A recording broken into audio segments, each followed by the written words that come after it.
은혜 받을 하나님의 말씀은 하박국 3장 17절에서 18절의 말씀입니다. 하박국 3장 17절에서 18절의 말씀, 구약성경 1305페이지 찾으셨으면 다같이 한 목소리로 동독하도록 합니다. 시작. 비록 무화과 나무가 무성치 못하며 포도나무에 열매가 없으며 감람나무에 소출이 없으며 밭에 식물이 없으며 우리의 양이 없으며 외양간에 소가 없을지라도 나는 여호와를 인하여 즐거워하며 나의 구원의 하나님을 인하여 기뻐하리로다. 아멘. 방금 읽은 말씀으로 기쁨의 삶, 이런 제목으로 말씀을 나누도록 하겠습니다. 1912년 3월 31일 북아일랜드 벨파스트 조선소에서 영국 화이트 스타사의 주문으로 배를 건조하기 시작합니다. 이 배의 이름이 타이타닉호. 4월 10일 영국 사우샘프터 항에서 처녀 출항을 하게 됩니다. 이 배는요, 처음으로 그때 당시에 가장 큰 호화 여객선인 만큼 또 처음으로 대서양을 횡단해서 영국에서 미국으로 가는 배이기 때문에 수많은 유명인사들 이 배에 앉았습니다. 4월 15일 새벽 2시 18분 타이타닉호는 미국 북동 뉴포틀랜드 400마일 해상에서 표류하던 작은 얼음산하고 충돌한 후에 두동강 나면서 해저 3,821m 밑으로 가라앉았습니다. 이 타이타닉호, 영화를 보신 분들은 압니다마는 이 여객선은 당시에 이 세상에서 가장 큰 유람선이었습니다. 엄청 큽니다. 축구장 2개 이상 됩니다.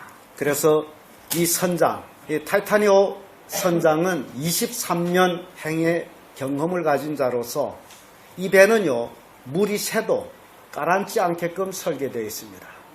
물이 들어와도 가라앉지 않게 설계된 배예요. 아주 정말 안전한 배입니다. 그래서 선장은 출항하는 그 시간에 기자들한테 이 배는 하나님도 얻지 못하는 배입니다 라고 말하면서 출항을 했습니다.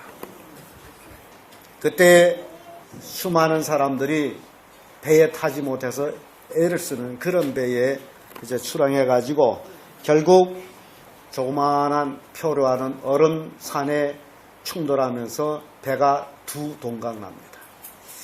그런데 그 원인을 이래 봤더니요, 이 밑에 물이 들어와도 괜찮은데 그 5번째, 6번째 칸까지 물이 들어오면서 배가 중도에 끊어지게 됐어요. 끊어지지 않았더라면 정말 침몰이 안 되는데 끊어짐으로 인해 가지고 결국 그 배가 아주 깊숙이 빠져들어갑니다. 그래서 사람들은 침몰하게 됨으로 인해서 갈팡질팡을 합니다. 그렇겠죠? 막 배가 기웃거리죠. 이게 끊어지면서 쫙 물으로 올라가죠. 어떻게 하나 사람들은 살아보겠다고 높은 데를 개발하러 올라가죠. 그런 와중에도 여자들과 아이들 먼저 그 구조배에다가 실어서 보내고, 그렇게 대혼란 속에 사람들이 아우성 소리, 그런 난립한, 서로 살겠다고, 서로 그 구조선에 앉아보겠다고, 어떤 사람은 여자 수건을 쓰고 가만히 숨어 앉아보기도 하고 말이죠. 어떤 사람은 자기 아이도 아니면서도 남의 아이를 딱 끌어안고서. 그런데 그 구조선은 그 많은 사람들을 구조하기는 턱 부족한 그런 상황이었습니다. 이렇게 사람들이 갈팡질팡하는 그 순간에 그 배에 악단이 있었어요. 근데 악단이, 악기를 가진 사람들도 우리도 어전 살 길을 찾아야 되지 않겠나, 흩어지는 그 순간에 그 지휘자가 한 사람 같이 악기를 연주를 합니다. 그러더니 가던 사람들이 하나하나 다 돌아와가지고 같이 그 혼란 속에서 악기 연주를 합니다. 수없이 많은 사람들은 살겠다고 아우성치고 올려뛰고 내려뛰고 하는데 이 사람들은 흔들림이 없이 이제 연주를 하는데 마지막 그 곡이 무엇이었냐? 364장 찬송, 내 주를 가까이. 그 찬송을 하는데, 이야, 정말 나는 그 영화를 보면서 얼마나 감격을 받았는지 모릅니다. 내 주를 가까이 하게 함은 십자가 짐 같은 고생이나 내 일생 소원은 늘 찬송하면서 주께 더 나아가기 원합니다. 이 곡이 연주되면서 배는 서서히 가라앉고 그 많은 사람들이 그 곡의 끝남같이 물에 침몰돼가는 그런 내용들이 보여집니다. 많은 사람들이 공포 속에서 이 찬송을 부르며 물에 잠겨갔습니다. 이 사고로, 이 충돌 사고로 구조된 사람은 겨우 711명. 물에 빠져 죽은 사람, 얼어 죽은 사람, 아무튼 구조되지 아니한 사람 1517명이었습니다. 2000여 명이 앉은 배가 삽시간에 이런 큰 대형 사고로 이어졌습니다. 제가 이 말씀을 하는 것은요, 사람들이 어떤 공포 속에서도, 그 어떤 어려움 속에서도, 그 어떤 환난 속에서도 찬송을 부를 수 있는 그런 신앙, 그것이 중요하지 않겠나, 그런 생각을 합니다. 이 기쁨의 삶이라는 것은요, 우리가 기쁨이 있어서 기쁨이 사는 것은 아닙니다. 인생을 이 세상 살아가는 동안에 기쁨보다 슬픈 날이 더 많습니다. 좋을 때보다 고통스러운 날이 더 많습니다. 어찌 보면 인생 삶 자체가 저주 같기도 합니다. 그런데 이런 저주 같은 세상에서 우리가 어떻게 기쁘게 살 수 있을까?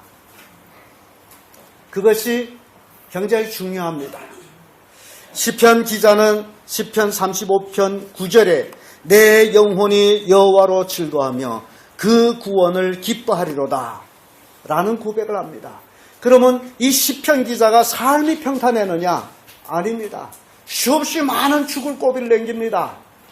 그럼에도 불구하고 그는 내 영혼이 여호와로 인하여 즐거워하며 그 구원을 기뻐하리로다 라고 고백을 합니다. 그는 하나님을 바라보는 신앙을 가졌습니다. 그러므로 그는 영혼이, 내 영혼이 여호와로 인하여 즐겁다 라는 고백을 합니다. 오늘 본문의 말씀에도 하박국 선지자가 비록 무화과가 무성치 못하며 포도나무에 열매가 없으며 감람나무에 소출이 없으며 밭에 식물이 없으며 우리의 양이 없으며 외양간에 소가 없을지라도 나는 여호와를 인하여 즐거워하며 나의 구원의 하나님을 인하여 기뻐하리로다. 이게 하박국 선지자의 고백입니다. 여러분, 이 하박국 선지자의 기쁨을, 그 즐거움을 우리가 생각해 볼 때 우리가 오늘 현 시대에 사는 사람들과 많이 다르다라는 것을 우리에게 보여줍니다. 우리는 무엇을 가졌을 때, 무엇을 얻었을 때 기뻐하고 즐거워하는데 이 하박국 선지자는 그런 게 없습니다. 다시 한번 그것을 분석해 보면 무화과 나무가 무성치 못하며, 이 무화과라는 건요, 꽃이 없이 피는, 꽃이 없이 열매가 달리는 나무예요. 근데 그 무화과 과실은 그렇게 맛있습니다. 참 달콤하고. 저희 집에도 무화과 나무가 있는데 웬일인지 잎이 무성치 않아요. 그러나 잎이 몇 팩이만 나와도 무화과가 달려요. 이 무화과 과일은 참 맛있습니다. 그 무화과라는 것은 실은 그 열매 속에서 꽃이 펴요. 사람이 눈에 보이지 않을 뿐이에요. 성경에는 무화과 나무에 대해서 많이 나옵니다. 그러면 무화과 잎이 무성치 않다라는 것은 뭐가 없다는 거예요?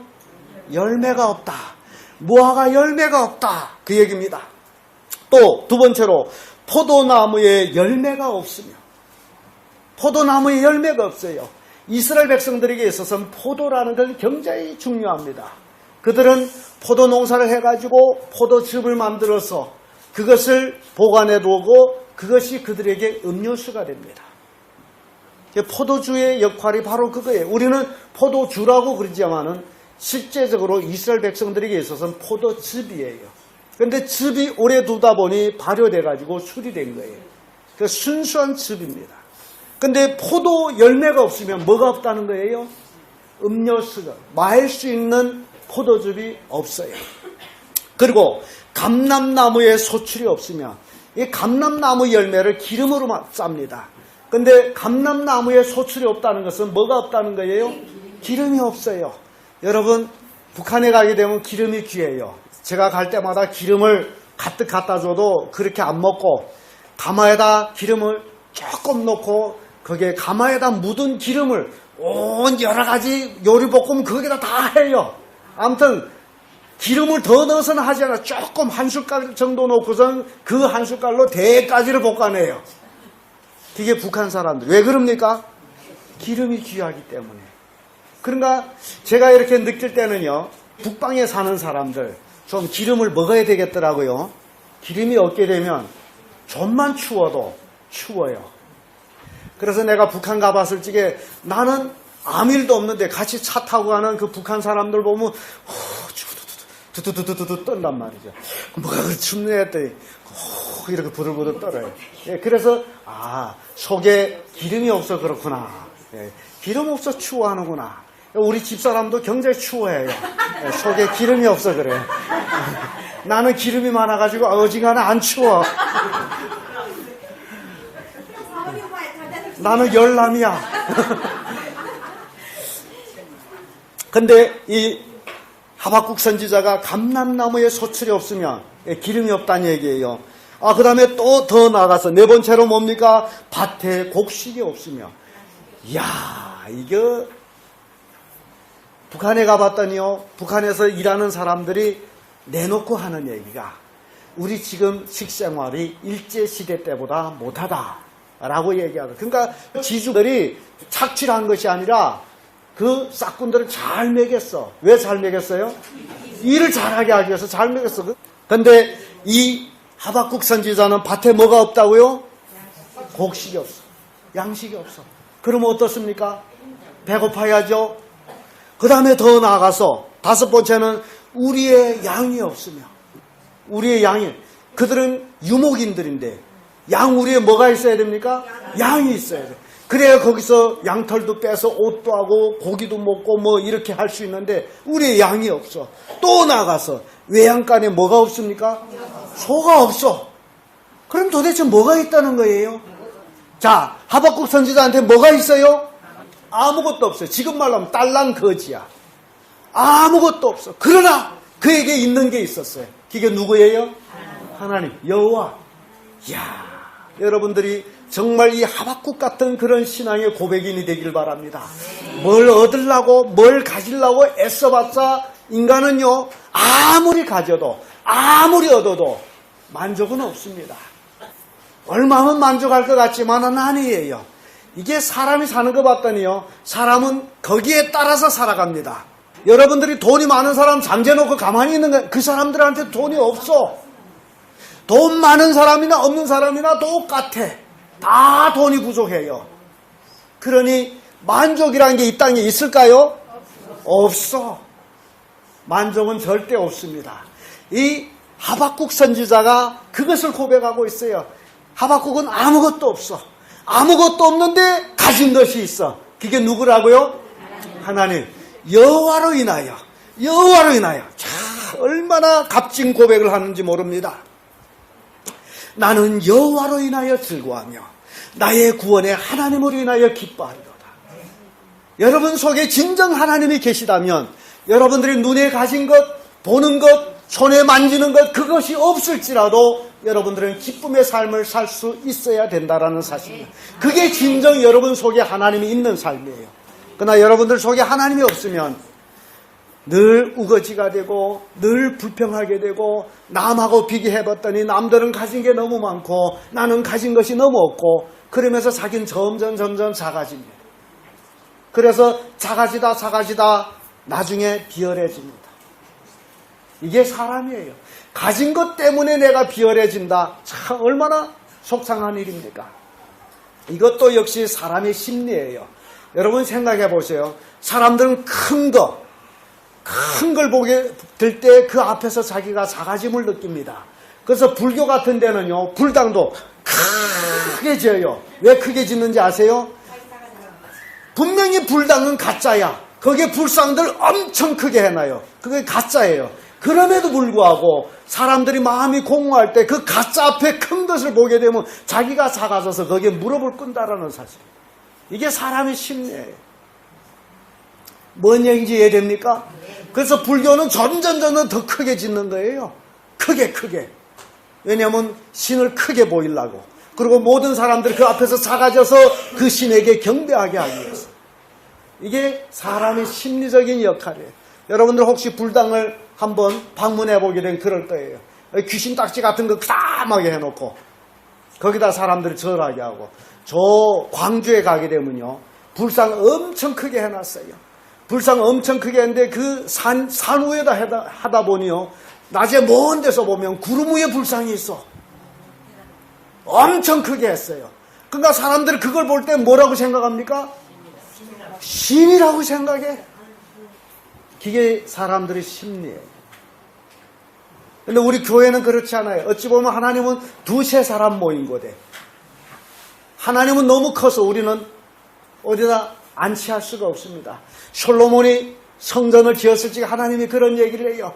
하늘은 내 보좌고 땅은 내 발등상인데 네가 나를 위해서 무슨 전을 짓겠느냐. 여러분, 인간이 하나님을 위해서 뭘 지을 수 있어요? 하늘이 하나님의 보좌예요. 우리가 살고 있는 땅이 하나님의 발 올려놓은 발등상이에요. 그럼 하나님 위해서 내가 뭔 전을 지을 수 있어요? 하나님은 어떻게 그릴 수 있어요? 할 수 있습니까? 그러니 그 하나님을 우리는 어찌할 수가 없어서 요 마음에 간직하고 있습니다. 여러분, 인간의 마음이 얼마나 큰지 아십니까? 비록 나라는 인간은 작지만 내 마음은 엄청 커요. 우주를 다 담고도 남아요. 그러니 크신 하나님을 내 마음에 담을 때 비로소 나는 만족을 느낍니다. 그래서 심리학관 얘기합니다. 사람이 마음속에는 그 무엇으로도 채울 수 없는 큰 공간이 있다. 이 세상 무엇으로도 채워지지 않습니다. 로마 제국이 형성됐을 적에 그 정성기죠. 황제가 모든 나라를 굴복시키고 그리고 자기 왕궁으로 돌아올 때 그 시민들, 국민들이 다 나와서 환호하고 만세를 부르고 다 했습니다. 그러고 나서 그가 그 만세 소리, 환호 소리를 듣고 나서 모자를 딱 벗어지고 하는 얘기가 바로 그거였습니다. 이거였단 말인가. 내가 그동안 싸우고 죽이고 얻은 것이 이거였단 말인가. 하나의 왕관 하나. 이게 뭐라고 이것 때문에 이래느냐.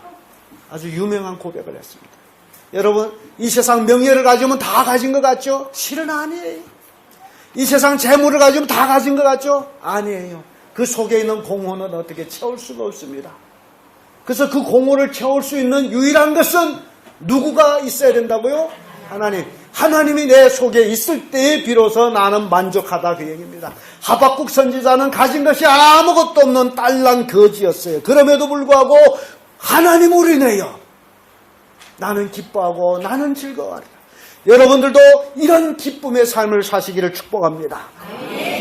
그래서 오늘 본문의 말씀을 보면 이게 사람의 기쁨은요, 그 소유에 있지 아니함을 가르쳐 줍니다. 소유가 많다 해서 사람이 기쁘고 소유가 없다 해서 사람이 슬프고 그게 아니라는 사실. 그 속에 하나님이 있느냐 없느냐에 달려가지고 그 삶이 기쁨이냐 아니면 슬픔이냐 갈라진다는 사실이에요. 마음속에 하나님이 있는 사람은 그 어떤 절망 속에서도 좌절하지 않습니다. 그 어떤 고통 속에서도 그 어떤 핍박 속에서도 쓰러지지 않습니다. 여러분, 세계적인 가수 마이클 잭슨 잘 아시죠? 노인들은 잘 모를 겁니다. 그러나 젊은이들은 다 알아요. 아주 대단한 사람이, 이 사람이 이미 죽었어요. 고인이 됐어요. 근데 이 마이클 잭슨이 말이요, 무대에 올라설 때마다 그의 신적인 열광으로 인해서 모든 사람이 정신이 나갈 정도로, 그를 막 숭배할 정도로 그렇게 몸을 올리며 열광하며 노래 불렀습니다. 그래서 그는요, 그의 생애에 1000만 장의 음반을 팔았어요. 그러니 그 돈을 얼마나 많이 벌었겠어요. 그에게는 300억 달러 이상의 돈을 가지고 있었다 그래요. 여러분, 뭐 억이 붙은가나 억이 막혀 그런지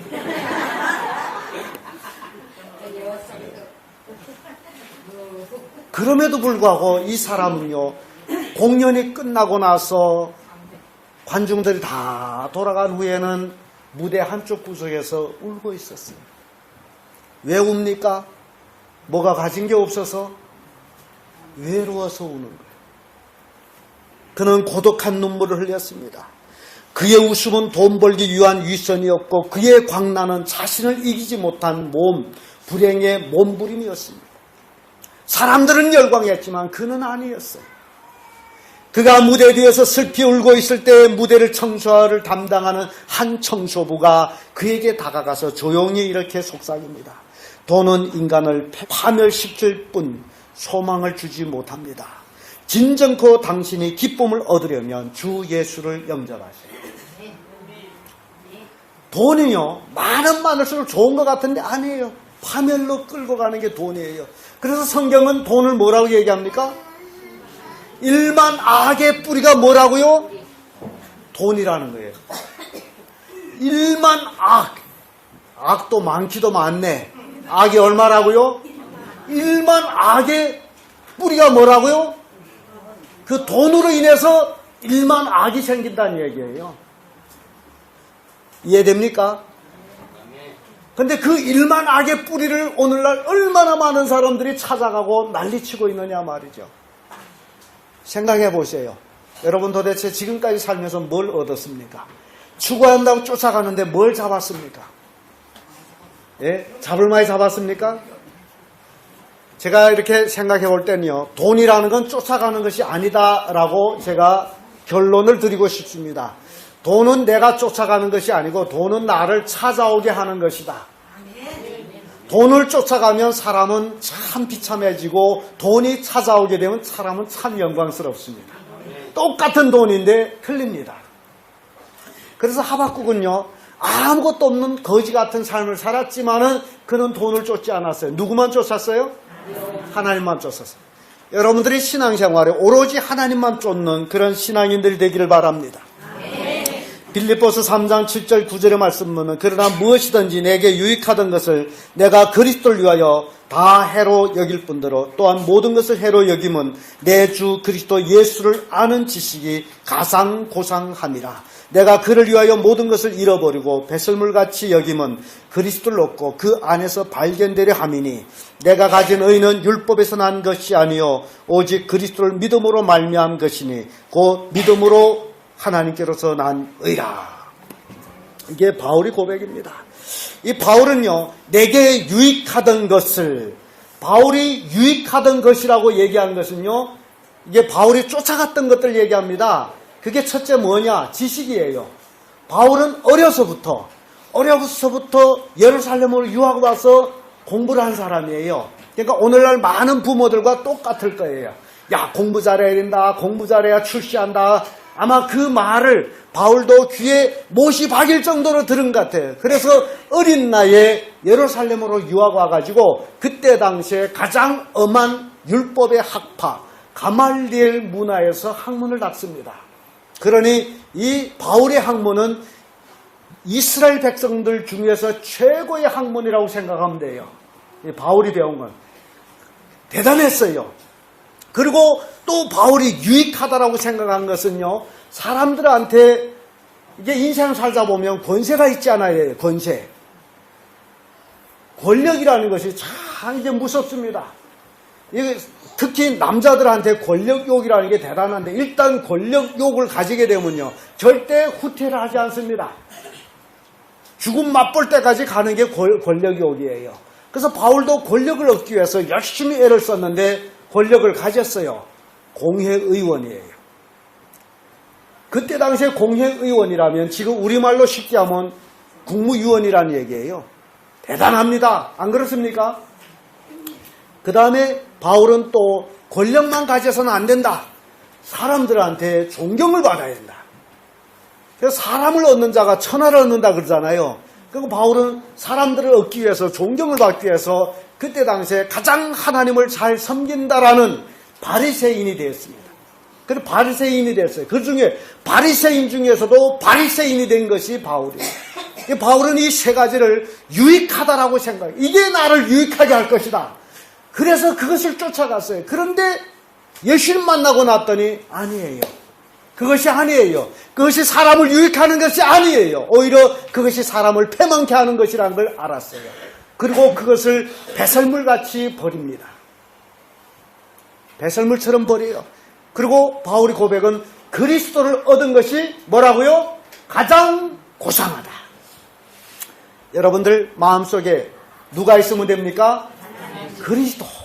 예수 그리스도가 있다면 여러분들은 가장 고상한 자가 된다라는 사실이에요.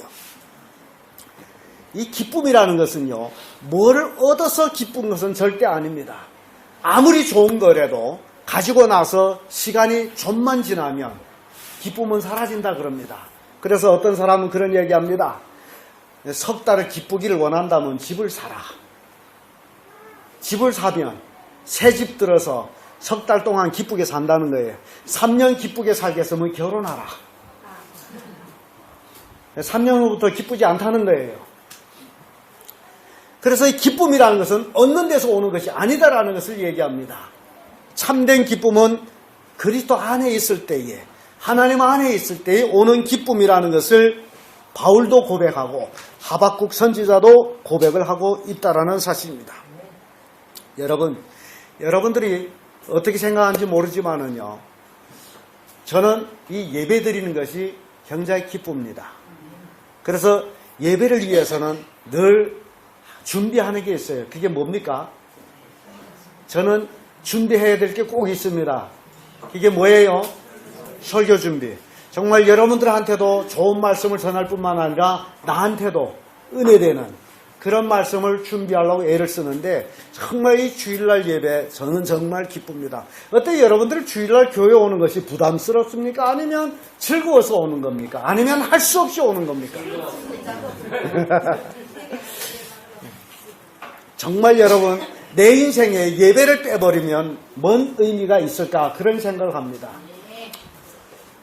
저는 예수 믿고 나서 주일 성수 정말 주일날 지키며 주일날, 주일 저녁, 수요 저녁, 새벽 기도 이거는 일상생활이 돼버렸어. 그게 없다면 뭔 의미에 사느냐 그렇게 생각합니다. 나는 묻고 싶은 것이 혹 주일날 한 번만 딸랑 교회에 온 사람들 한 주간 뭔 의미에 사는지 내가 모르겠어요. 정말 하나님 앞에 푹 빠져가지고 정말 하나님 앞에 예배하며 이 하박국 같은 그런 기쁨을 여호와로 인하여 내가 기뻐하며 그 구원을 인하여 내가 즐거워하리라는 그런 고백을 하는, 그래서 기쁨의 삶을 사는 그런 성도들 되길 바랍니다. 괜히 또 예배 시간 됐네. 그리고 얼굴을 찌기지 말고 정말 그 예배 시간을 기다리며, 저는 새벽 기도 오면서 운전하면서 느끼는 게 있는데 그 시간에 수많은 사람들이 걸른 운동하고 또 운동기계가 운동하고 사람들을 새벽에 많이 봐요. 그런데 유독 우리 교인들은 새벽에 뭐 하는지 질문하고 싶어요. 잠을 자고 있는지 아니면 뭘 하고 있는지 저는 알고 싶어요. 그 좋은 시간에 하나님 앞에 나와서 예배하는 것보다 더 큰 축복은 없는데 그걸 못한다라는 게 바로 하박국 같은 그 즐거운 기쁨이 그 속에 없어서 그렇다는 얘기예요. 하나님 말씀 듣는 것이 즐겁고 하나님 말씀을 보는 것이 즐겁다면 절대 다른 일을 할 수가 없습니다. 그래서 시편 16편 11절을 보면 주께서 생명의 길로 내게 보이시리니 주의 앞에는 기쁨이 충만하고 주의 우편에는 영원한 즐거움이 있나이다. 주님 앞에 주님 우편 이렇게 고백합니다.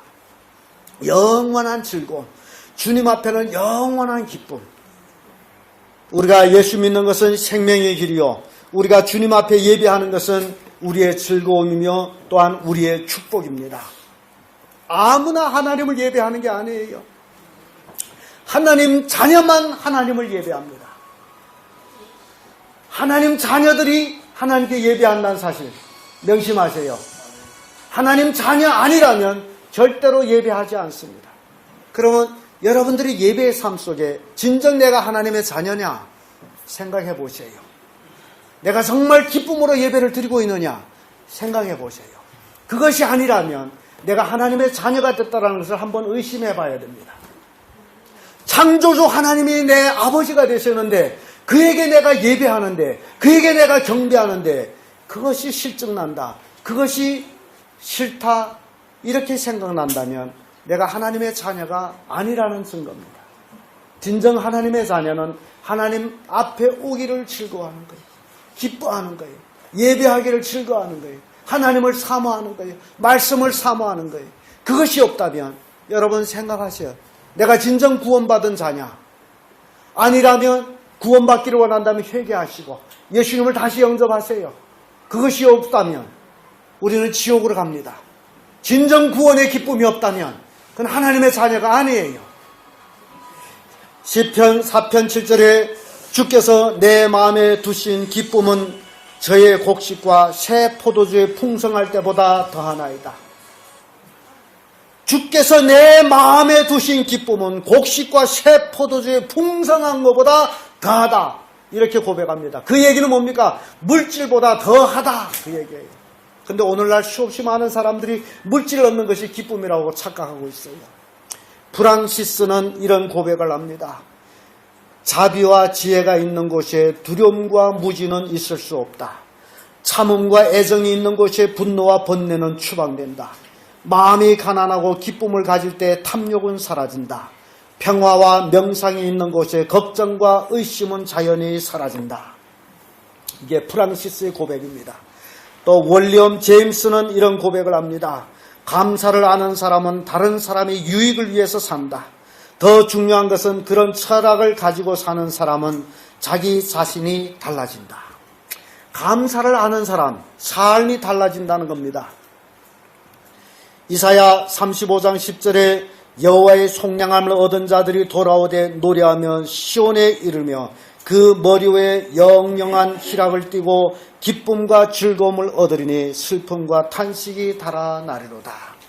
하나님께로부터 속량받은 자들, 이 얘기는 예수 그리스도를 믿고 죄사함 받은 자들에게는 슬픔과 탄식은 달아난다 그 얘기입니다. 왜냐하면 하나님께서 그 기쁨을 주시기 때문에, 하나님이 내 속에서 내 마음에 역사하기 때문에.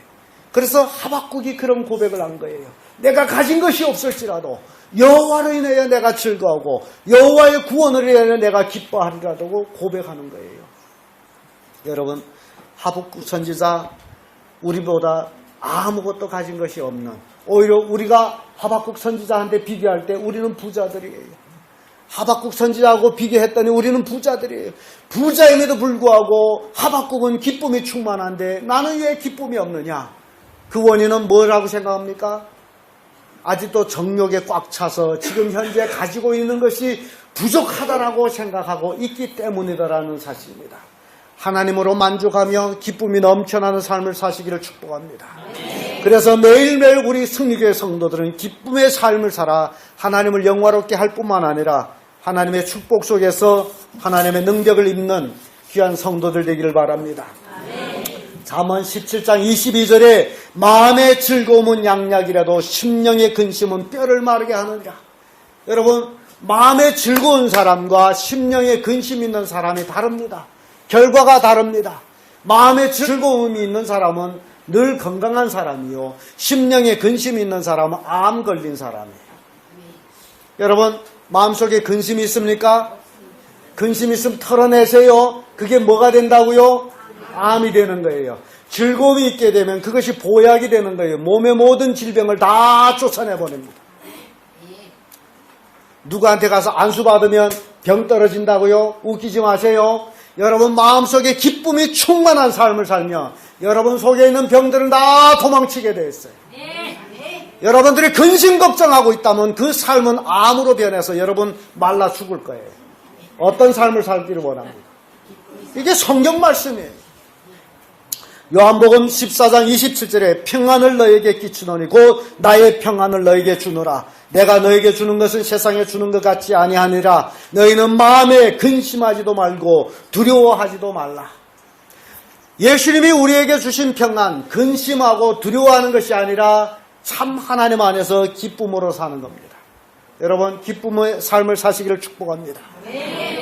그래서 하박국 선지자는 하나님의 주시는 이런 평안이 충만했습니다. 비록 무화과나무가 무성치 못하면 포도나무에 열매가 없으며 감람나무에 소출이 없으며 밭에 식물이 없으며 우리의 양이 없으며 요양간에 소가 없을지라도 나는 여호와를 인하여 즐거워하며 나의 구원의 하나님을 인하여 기뻐하리로다. 여러분들도 이런 고백을 하는, 그래서 매일매일 기쁨의 삶을 사는 귀한 성도들 되기를 바랍니다. 그래서 우리의 삶 속에 기쁨이 충만하고 하나님의 능력이 충만하고 우리의 삶이 변해서 우리의 주변에 있는 사람들도 나보고 그 기쁨을 얻기 위해서 예수 믿고 교회에 찾아오는 그런 삶을 사는 귀한 성도들 되기를 주의 이름으로 축복합니다. 예수님 안에 기쁨이 충만한 자만이 건강과 평강과 형통과 풍성한 삶을 산다라는 진리의 말씀이 바로 성경에서 우리에게 가르쳐줍니다.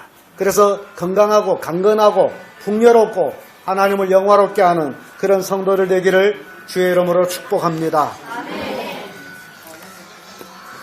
기도하겠습니다.